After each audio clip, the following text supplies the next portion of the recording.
Thank you, everyone. Thank you for your patience. It's wonderful to have you here in the final event of today, our keynote.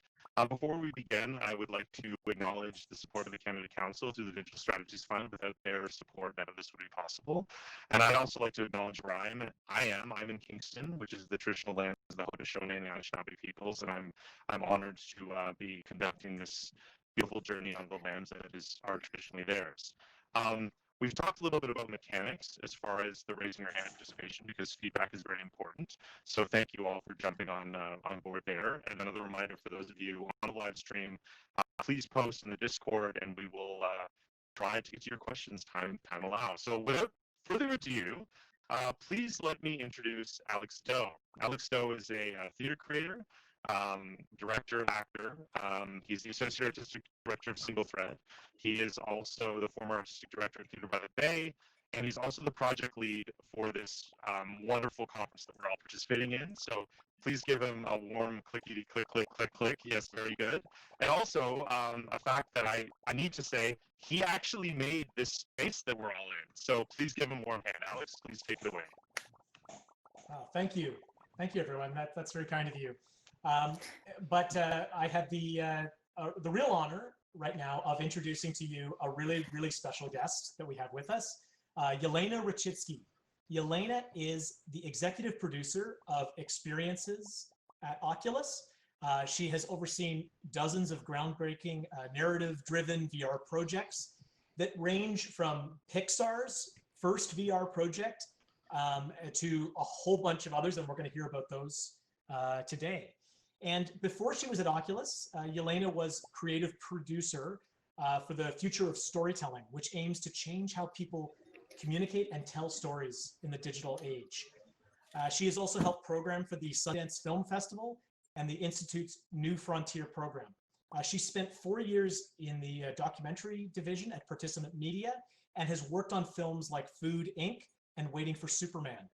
Yelena is passionate about big creative ideas that are going to make this technology and all technology meaningful. And let's give her a big round of applause, because this is awesome that she's come. She is here from speaking to us from Los Angeles today. Yelena, welcome Great. to PXR.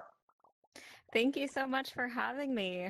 Speaking at these are so much easier now that I don't have to travel and have jet lag, although up in Vancouver is the same time zone. But I'm really, really happy to be here, and I'm really, really impressed with what you were able to do with this virtual space. So it exceeded my expectations. Oh, excellent. Yeah, maybe this is the future of all conferences, Yelena. We don't have to get on an airplane every single time. Yes. So maybe we can begin by, we'd love to hear your story and how did you make this journey from documentary filmmaker to VR producer? Yeah. So let's see. I grew up in Los Angeles, and I was a creative in Los Angeles. And so generally when you're a creative in Los Angeles, you go towards the entertainment industry, because that's the place where you can get a job while also trying to be creative.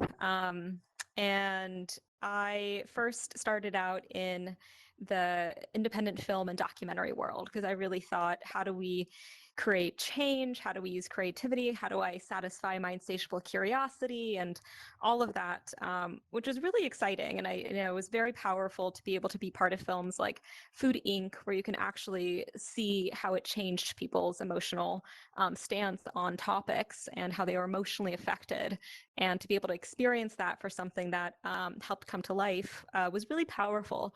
But what I also started to see was it just felt kind of like the same cycle over and over again. People make a film, people sit in the audience, they watch it, they're emotionally affected, but there really isn't that participation, which is funny because I was working at a place called Participant Media. And at that time, about over a decade ago or so, I was at a Participant for about 4 years. I started seeing really interesting things starting to pop up with how people were using technology to tell stories in different ways. And actually, one of my big inspirations was the National Film Board of Canada and the raw experimentation of the future of storytelling with interactive projects like Welcome to Pine Point and Bear 71, and both things happening on the Vancouver side of NFB Interactive and on the Quebec side of NFB Interactive. So that was really exciting, starting to see that pop up. Introduced to Sundance New Frontier before I started working there. And then I also went to Burning Man for the first year, that over a decade ago, where I started to see like the possibility of what participatory culture could be and true interactivity, how engaged people felt when they felt like they were more part of a something versus just an observer. And that really started my investigation into what that meant, for me. And I remember when I left my job at Participant, I really didn't know what I was going to do. I just knew that there was like a spark of something to explore, that technology and creativity had things to discover that could potentially be really impactful, truly participatory, and really engaging. So off I set. My parents were not happy that I just quit a job without having something to move out to. But I had to trust that gut. And then through that took me to Sundance New Frontier, which is a really exciting time when I was there, because things were just starting to kind of come up, and it was still very. I felt like a lot of the artists were still very isolated in the things that they were doing. There was people doing really incredible like projection mapping, hacking Kinect sensors, which incorporated your body, where you can like move your body and felt like it was part of the projection. People were doing interesting stuff on the web, web documentaries or some interactive storytelling, especially a lot of the stuff that I was seeing from NFB and also Arte in France. But it was all kind of like isolated in different parts of the world, and our job was to help bring that together, help inform audiences of what might be happening. So that was fun, and I love being on that space of just discovery. I think that's what really gets me excited, and also following curiosity. Then there was the Kickstarter campaign for the Oculus Rift, which popped up. And I remember I was at Sundance, I was like, oh, it says that it's gaming, but there's something kind of interesting here. It feels like something that's in this one device that doesn't have to be location specific and feels truly immersive. Like, is there a use case for this beyond gaming potentially? So I went with another person from Sundance down to like one of their very first Irvine offices. And I remember I tried, I think it was called VR Cinema, where you're sitting in a virtual movie theater, basically watching a short film, a movie. And then some game, I think it was Eve Valkyrie or something where you're like in space and shooting things, very gamey. And even the part of sitting in a movie theater, the embodied aspect of me feeling like I was present in a space, even though there was nothing really truly innovative about sitting in a movie theater watching a movie, but there was a spark there was something there that was unique. So we brought it to Sundance that year. I forgot, it was maybe 6 or 7 years ago.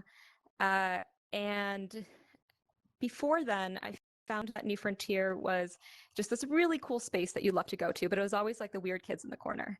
And then the year that we brought VR there, it was a bit of an explosion.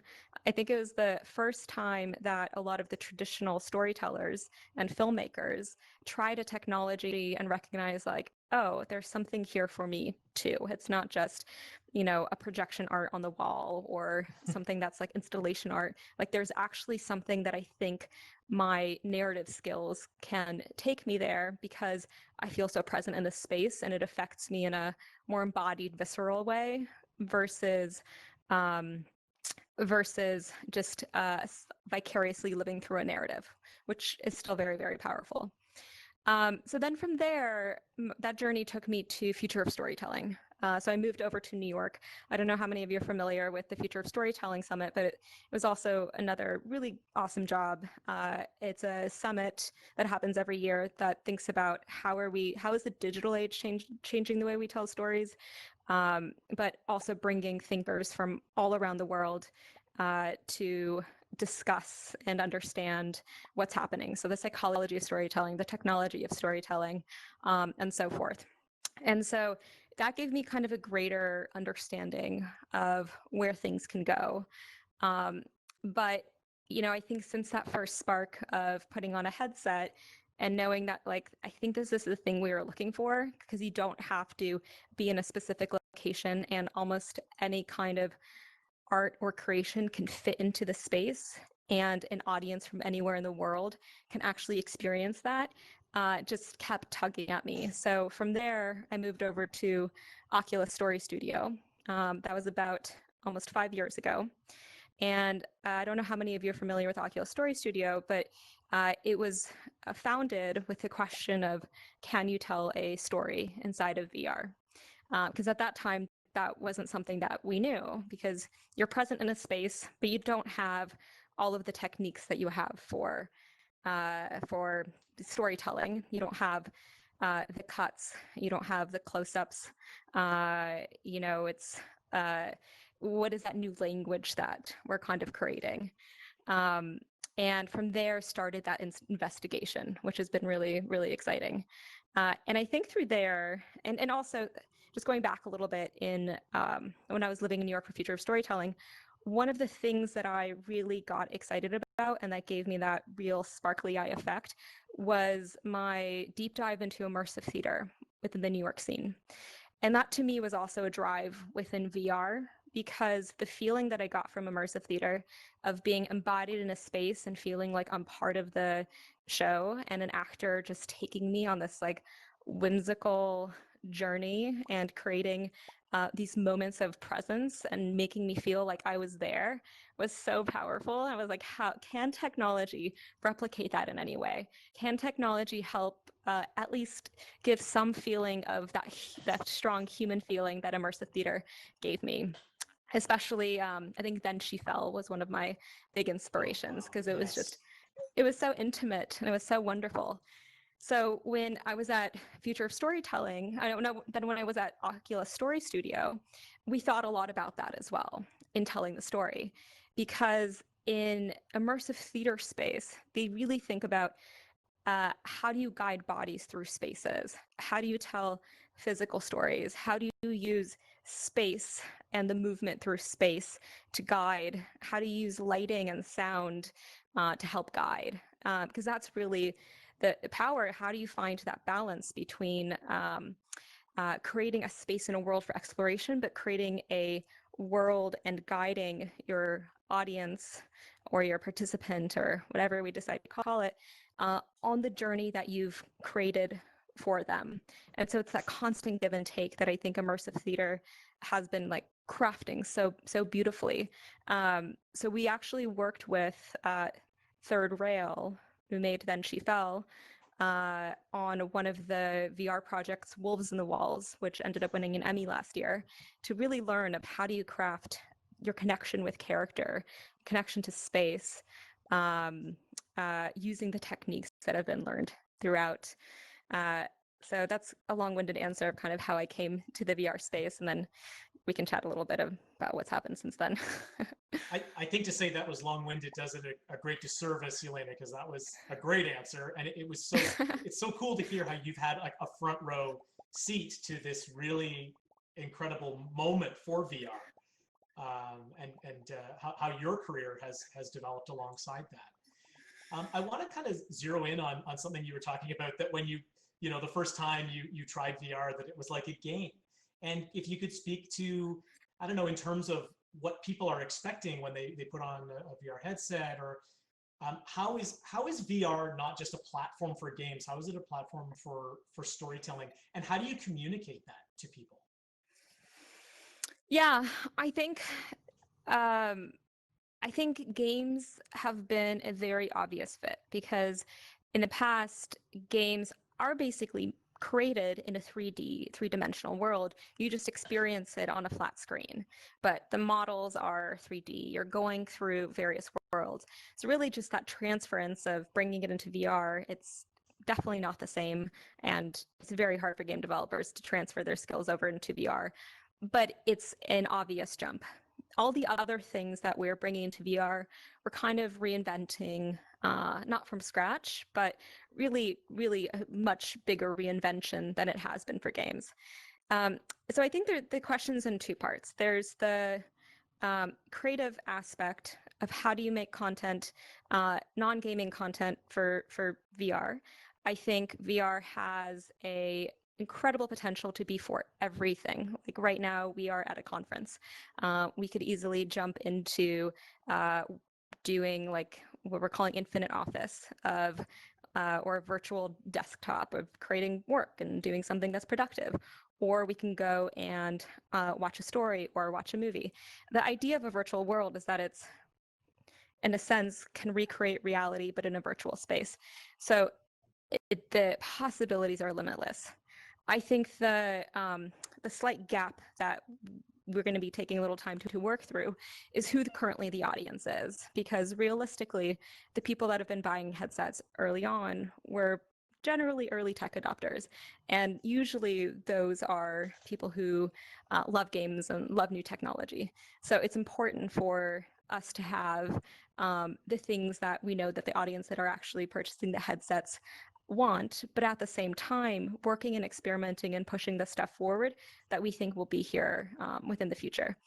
The best way of showcasing to people or convincing people that VR is more than just games is putting a headset on and having them try things. VR is such a show don't tell type of medium that it's out, and I think that's been one of the most challenging things of how do you convey the magic that VR has through a commercial or through like a 2D ad. The real power is when you actually put on the headset and someone feels physically embodied in a world, and so many things are opened up to them. We have travel apps, we have storytelling apps, we have education apps. You know, there's just so much that's there, but it's really just getting the headset and having someone try it so they can see it for themselves. I think another thing that's been interesting, especially for me, because I have been kind of working a little bit more in the experimental space than the mainstream space of trying to discover what storytelling is. Even, you know, I helped launch a piece this past year called The Tempest and The Underpresents with the Tender Claws team. I don't know if you guys had a chance to try it, but it's been one of my passion projects for the past year, and I've been loving working with Tender Claws to bring something that to life. And I feel very fortunate that the company's been giving me resources to be in that explorative space, but it's all kind of new. So we have to balance out understanding that the audience is looking for stuff, especially if they're paying for it, at a certain quality level. And it's very hard for a lot of things that are coming out that are outside that are experimental, to be presentable enough for a general audience. You know, the things that we have to deal with is like frame rate and motion sickness and so forth. So all the stuff that we're working on outside of gaming as well, we're slowly getting there to that space that is high quality enough that the mainstream audience versus the niche audience starts really acclimating and getting connected to. Thank you. Again, an amazing answer. One of the things that inspired me to organize the conference in this way was that when the pandemic started, I was kind of stuck inside, and I convinced my two friends to get a VR headset, and we were throwing frisbee around in rec room, and just that feeling of tossing the frisbee back and forth made me go, wow, like I feel like everyone would benefit from this type of technology. And something that I was really curious about was, what was it like for you at Oculus when the pandemic started? Did you see like increased interest for this technology when that happened? What was going on behind the scenes? If you could, you know, let us into the smoke-filled room. Yeah, definitely. So, you know, I think it would have been perfect if, definitely not perfect. We don't want the pandemic to hit at all. 2 years from now, it would have been awesome for the pandemic to hit for VR, because a lot of the things that people really would need, like social collaboration and connection, would be a much higher quality and much more useful than it is now, because this is the stuff we're just building right now. But with that said, the headsets were sold out consistently during the pandemic. And usage was definitely much higher for obvious reasons. Unfortunately, we didn't have all the things that people needed. Like, you know, VR, we're getting there, but VR isn't yet going to be more productive than your computer or your phone necessarily. But, you know, there's a bunch of games that, you know, again, people who love games can go into. But the thing that I felt to be really magical was, like, for instance, my brother lives in San Francisco, and I haven't seen him since before the pandemic because they're, you know, really hunkering down. And we went into Oculus venues and watched the SpaceX NASA launch together, and watched the countdown with like 100 other people cheering. And he was sitting right next to me, and it felt like we were actually hanging out and having a moment in a much more embodied way and in a much more connected way than we've been able to have through our phone calls or through our video chats, which has been really powerful. Then, you know, it's been fun going in like venues. We've also had live webcams from like the Monterey Aquarium, for instance.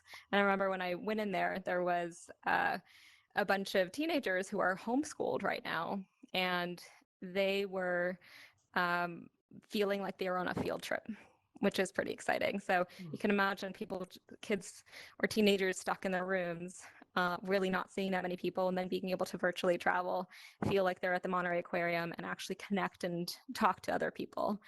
The other thing is like live events, of course. I mean, the push that we've been seeing of the creativity rise, and I do think oftentimes constraints do breed creativity. So it's not only like Oculus that's been pushing hard on social features, on making it all the things that we really, really want VR to be. It's also been incredible watching the community come together and figure stuff out, just like you're doing with this conference. I'm sure this is not what you planned last year, but that you're able to create this awesome space and have this community here. I mean, I probably wouldn't have been able to travel to Canada at this time, but I get to be here and I get to connect with your community and I get to connect with you. And so I think it's started to break some barriers that were there before. Same thing with the Burning Man Alt Space event that we were just talking about before. I think my Burning Man community, they never talk about VR with me. They are just love analog, love being out in the space, love like tangible things. But to see the community just kind of come together and make incredible digital sculptures and this expansive space, and find creative solutions to bringing people together virtually, I think has just been so mind-blowing how quickly things are happening in such a short period of time. And I would encourage everyone to check out the Burning Man space. Like, you can see the environment in alt space, and it's really, really neat. Yeah. Yelena, we have a lot of people here who are creators themselves, in particular in the field of performance, directors, writers. Yeah, I usually just say theater creators. What advice would you have for them as they kind of embark on creating content in virtual reality? There's definitely a gap, right, in terms of like technical knowledge. What can they do? What advice do you have for them? Yeah, I'm seeing a lot of really, really interesting stuff pop up, and specifically I'm thinking about the immersive theater space that's happening within VR. So, for instance, with Tender Claws and The Ender Presents and The Tempest. The Tender Claws team is, they're digital developers. The two partners, Danny is a technical genius, Sam is an amazing storyteller, but they partnered with Pi-hole out of New York, which is an experimental theater group. And so they combined both of those talents of understanding how do you create story for a digital medium with actual experimental actors to come together and really create something truly magical. And it was just so inspiring to watch it come to life and to be able to see actors start using the tools, like immersive theater actors who weren't very familiar with technology. They now have been spending like 20, 30 hours in headset creating intimate performances and magical experiences for people, and learning how to use those tools. The actors didn't have to develop, but the build that Tender Claws created for the actors allows them to have like godlike features, allows them to create a journey, and they've actually started even created followings by fans who have loved individual actors and have been following them on on Instagram. And so it's really fascinating to see this new kind of like actor and performance and fan base start coming to life through this.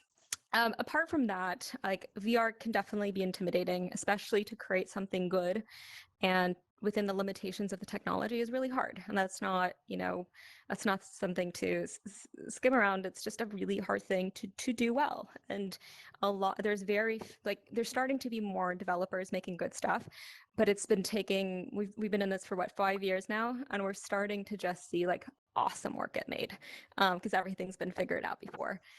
So with that, some of the notable other things that I've been witnessing is like the incredible stuff that's been popping out from, for instance, VR chat. There was a project in Venice VR by Kira Benzik and her team. I'm forgetting what the exact name of the play was, but they won a prize at the Venice VR Festival through their immersive theater show created within VR chat.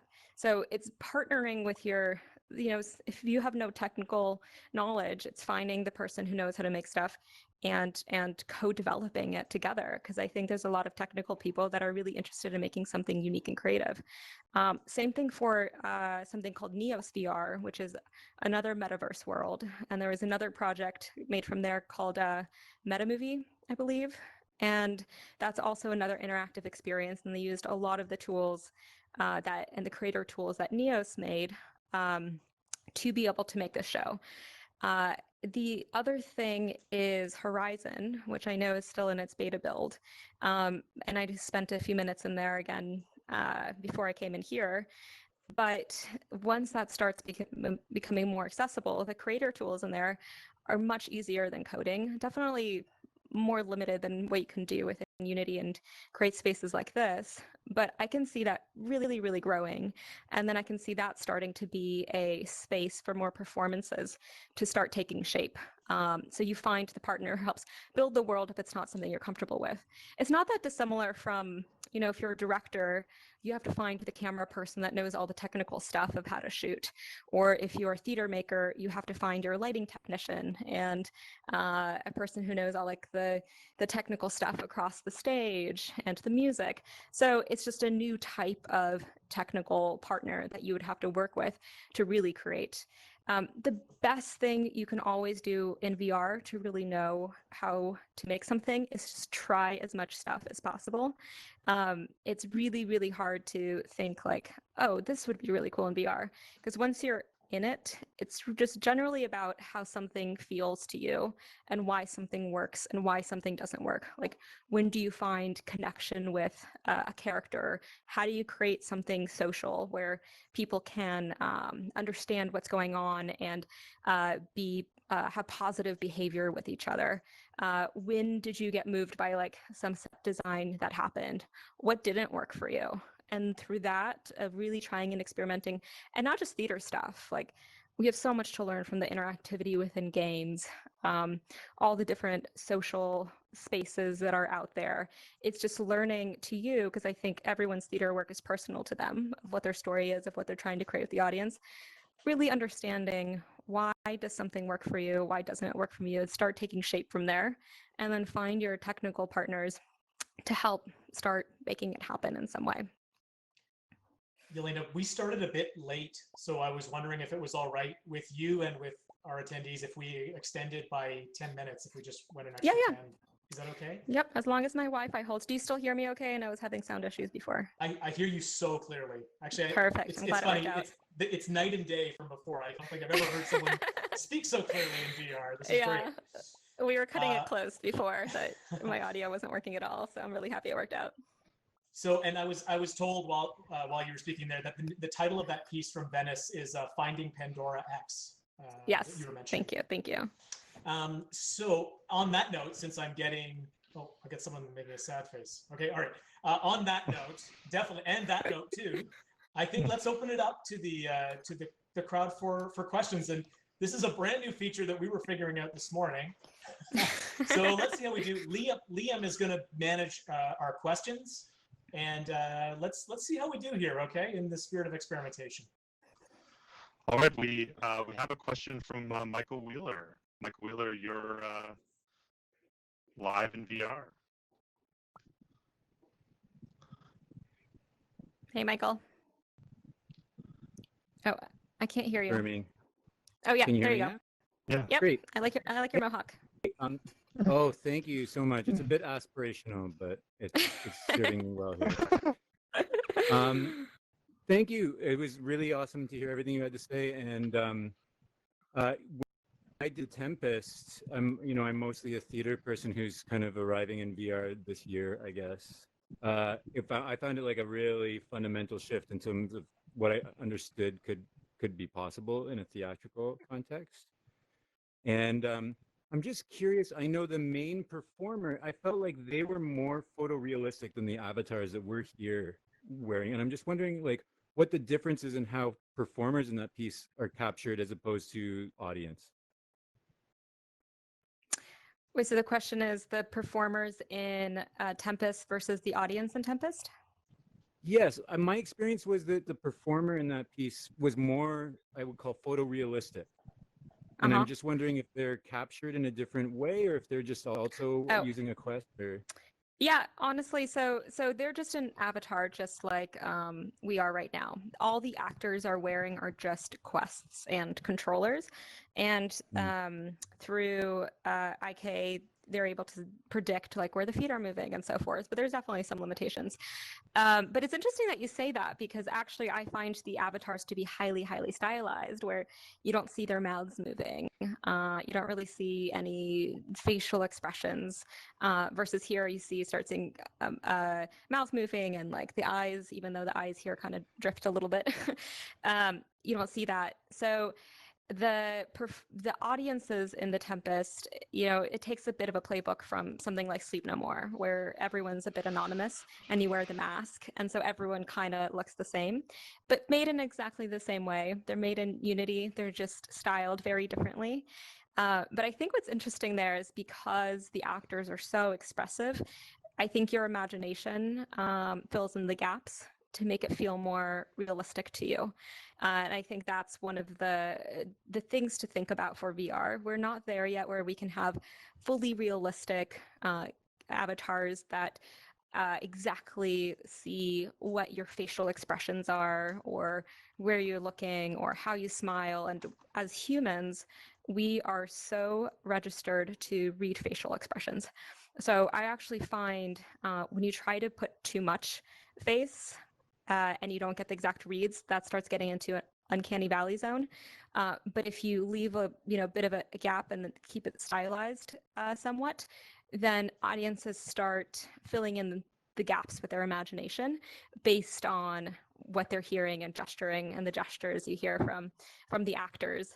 So it's interesting that you say photorealistic, because to me they're just highly, highly stylized, but made it exactly the same way. Cool. Thanks for that answer. And I would just add that my performer was extremely talented and a very good improviser. And that was, for me, part of it why it worked as well. Like, I can't imagine like a subpar performer pulling that role off, actually. Yeah, no, I've been impressed. I tried, so the team gave me the actor build, and I remember I tried to go into the underpresents once as an actor, and what's really funny is as an actor, they have a virtual dressing room, which you first start in. And when you go into the virtual dressing room, you can pick what avatar you look like and where you want to spawn from, and how tall you want to be, and things like that. And so I did, and I went into the Under. I was like going to do like a little one-on-one, and I got super intimidated. I was like, someone please like me. Do you want me to do a magic trick for you? That's amazing. So the ability for these immersive theater actors to translate their skills into VR so quickly and still create such a magical time and performance, even though you can't hear the audience, is a testament to just how they are.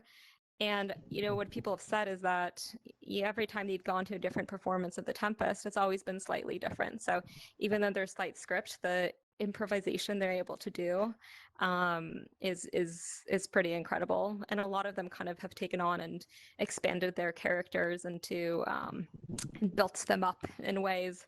So they've kind of taken it into their own hands and created a life of their own with their characters beyond their initial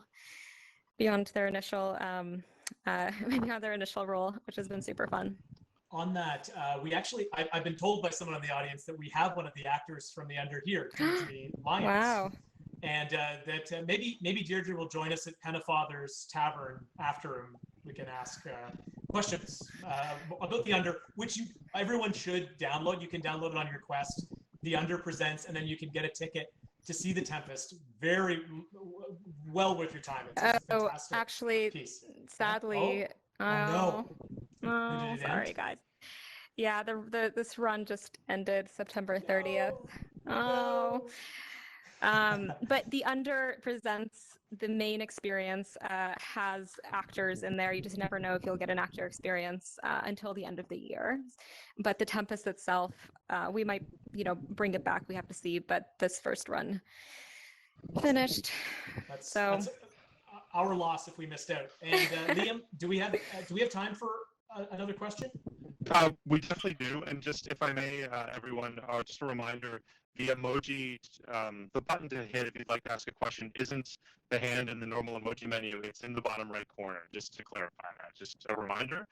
We've actually got a question from the Discord from someone that's live streaming right now. And we're going to go to that question. But before we do, Jenny Erb has a question for us. Jenny, could you give us a wave? You should have just...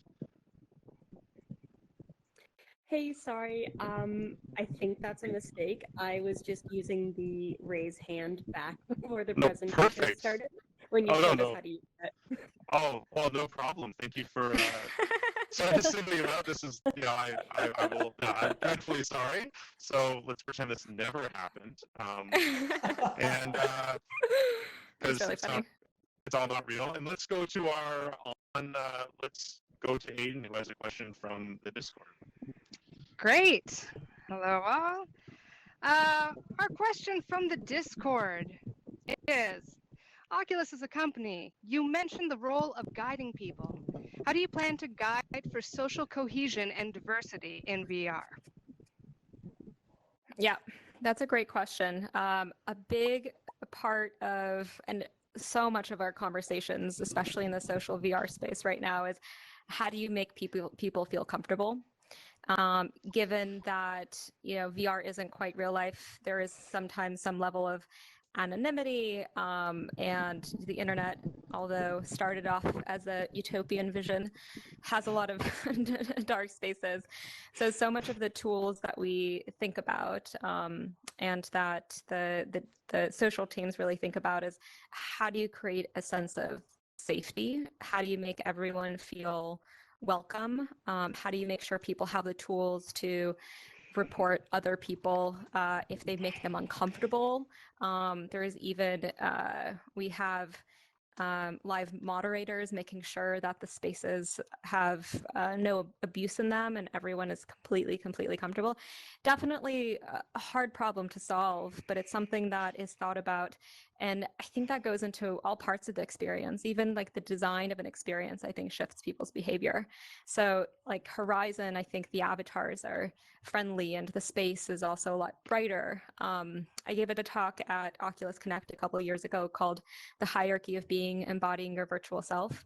And in it, me and my colleague, Isabel, who I gave the talk with, we talk about how even when you embody an avatar, it actually shifts the way that you behave. The objects that you pick up shift the way that you behave. The space that you're in shifts the way that you behave. So it's a combination of both design tools and the ability for all of the users to be able to protect themselves in some way. In addition, just the conversation of diversity is one that's close to my heart and something we talk a lot about. In order for VR to be successful, it has to cater and be there for a broad range of people, or else it's just never going to get big. So it has to be a space that's welcoming for people, but also created by a diverse group of people. And, it's hard. I think people generally go to what they're most comfortable with, developers that are very high quality. But we have a bunch of different programs. One of them is called Launchpad VR. And that's a program where every year there's about 100 or so people that we bring to ensure that we're supporting diverse creators and diverse developers. This year, they added a section for Horizon world building, for instance, but also including games and also including storytelling. I know on my team, one thing we really look at, and we're really trying to figure out the best way to do it, is how do we ensure the people that we support and fund are a diverse range of people, and keeping an eye on that. So I'm not saying that we've solved everything in any way and we have a long way to go, but I know for my team and for many teams, it's a really top of mind. Yeah, and I've certainly seen that in the VR for Good projects that you've undertaken. That's been really cool, some of that stuff, and building empathy and allowing people to jump inside particular types of experience. That's, yeah. We have time for one more question. Liam, do you want to connect us to that? Yes, we have Jason has a question. Jason, you're live. Thank you. I'm really enjoying everything that I'm hearing today. I wanted to ask about, this may be my filmmaker background, but with your theater shows that you've been doing, immersive theaters in VR, has there been thought put towards archiving and recording like a particular performance so that it can live on when, say the actor isn't there or whatever? Yeah, that's a great question. I haven't, but for instance, with the Tempest and the Editor Presents, Samantha Gorman, who's the co-founder of Tender Claws, she just got her PhD in digital storytelling, basically. So she was going in and capturing different things as part of her dissertation. So hopefully she's got a lot of that saved. Something I do think we need better tools for is in headset capture that's higher quality. I don't think our ability to record from in VR with our experiences is a super great experience, and generally doesn't look great when we post it online. We think we have this amazing magical experience and we post it online and we're like, look how cool this was, and all people see that don't have VR is like weird jangly looking where are your arms? characters in the world. Arms? It's like you don't have arms, you don't have legs. Yeah. We're like, but no, it was magic, I promise. So yeah, I haven't been. I think that's a great thing to think about, especially with things moving so quickly, and thinking about the pivotal things that have shifted the course of the direction of a lot of these art forms. Sometimes you don't know that something's pivotal until it's like 10 years later and you remember the thing and you're like, find me video footage so we could use that in our classes. But it's a good question. It's something that I'll take into consideration as we're making more stuff. But specifically with the Under, I think Samantha might have some stuff. I'll check in with her. Amazing. Yelena, we're at time. I want to thank you so much for taking time out of your schedule to come here and be with us. It's been so great to listen to all your thoughts on this. And this was Yelena's idea to do this sort of format as a Q&A, and I think that worked super well. Yeah. Hold I'm taking a picture. There we go. Yeah. Cool. Oh, that's cool. I just took a picture, everyone. Thank you so much. This is a favorite topic of mine. I feel like all these different things are starting to pop up around the theater space. And I do think, like I mentioned with COVID, it forces a different kind of creativity. And really, I've just been more of the kind of supporter of it, but it's the magic that all of you guys make in your community that is what's going to continue pushing this and making all of this better. So thank you for just continuing the art forms and making awesome stuff and having conversations about it. And this was really fun to be part of. We appreciate you saying that. It's definitely a tough time for the live space right now. Yeah. No, Liam, do you want to? I could imagine. Maybe get us and conclude our day. Yes. Thank you, everyone. Thanks for another round of emojis for Alex and Yelena, if you wouldn't mind. I think they deserve it. That was such a generous sharing. Yeah, it's so good to have you here. And thank you to all of you for joining us in this grand experiment and building this together.